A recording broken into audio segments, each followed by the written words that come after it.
បងខ្វះចិត្តប្រណីលាអារម្មណ៍កប់ចិត្តអប្រិយធ្វើឲ្យស្រីរស់សោយសោកាមានបេះដូងតែបេះដូងមិនចេះមេត្តាយកសម្ដីជាព្រួយស្នេហាបងខ្លាញ់វាសនានារីទឹក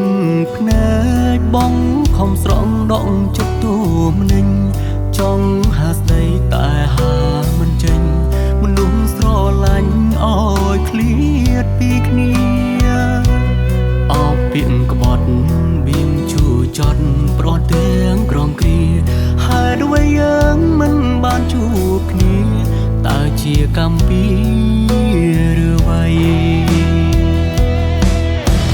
ក្នុង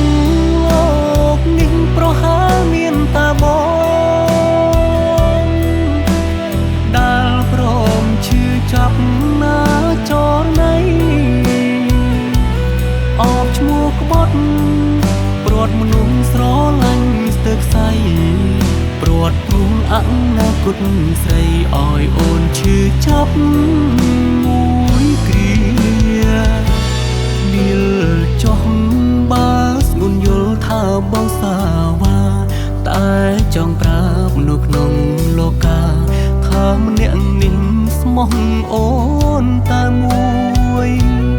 ចិត្តបេះដូងប្រគល់ឲ្យមិនដែលប្រែឡាយតែសុំទោសចិត្តស្មោះត្រានត្រាយឃ្លាតមួយគ្រាហើ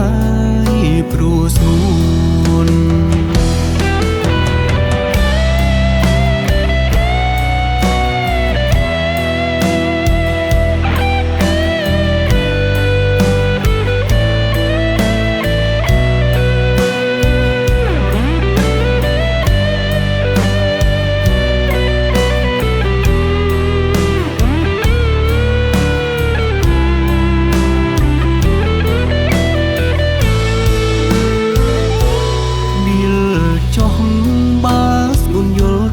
បងសាវាតែចង់ប្រាប់មនុស្សក្នុងលោកាថាម្នាក់នេះស្មោះអូនតែមួយចិត្តបេះដូងប្រគល់ឲ្យមិនដែលប្រែឡាយតែសុំទោសចិត្តស្មោះត្រានត្រាយឃ្លាតមួយគ្រាហើយព្រោះស្ងួន